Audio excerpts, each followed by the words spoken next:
قیامت کے دن سب لوگ اللہ کے سامنے کھڑے ہوں گے تو غریب پیروکار بڑے بن بیٹھنے والوں سے کہیں گے کہ ہم تو تمہارے پیرو تھے، کیا تم اللہ کا کچھ عذاب ہم پر سے دفع کر سکتے ہو؟ وہ کہیں گے کہ اگر اللہ ہم کو ہدایت کرتا تو ہم تم کو ہدایت کرتے۔ اب ہم گھبراہٹ ظاہر کریں یا صبر کریں ہمارے حق میں برابر ہے، کوئی جگہ رہائی کی ہمارے لیے نہیں ہے۔ اور جب حساب کتاب کا کام فیصل ہو چکے گا تو شیطان کہے گا جو وعدہ اللہ نے تم سے کیا تھا وہ تو سچا تھا، اور جو وعدہ میں نے تم سے کیا تھا وہ جھوٹا تھا، اور میرا تم پر کسی طرح کا زور نہیں تھا۔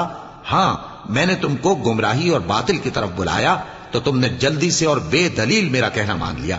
تو آج مجھے ملامت نہ کرو، اپنے آپ ہی کو ملامت کرو۔ نہ میں تمہاری فریاد رسی کر سکتا ہوں اور نہ تم میری فریاد رسی کر سکتے ہو۔ میں اس بات سے انکار کرتا ہوں کہ تم پہلے مجھے شریک بناتے تھے۔ بے شک جو ظالم ہیں ان کے لیے درد دینے والا عذاب ہے۔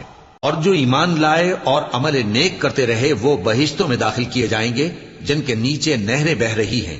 اپنے پروردگار کے حکم سے وہ ہمیشہ ان میں رہیں گے، وہاں وہ ہر ملاقات پر ایک دوسرے کو سلام کہیں گے۔ کیا تم نے نہیں دیکھا کہ اللہ نے کلمہ طیبہ کی کیسی مثال بیان فرمائی ہے؟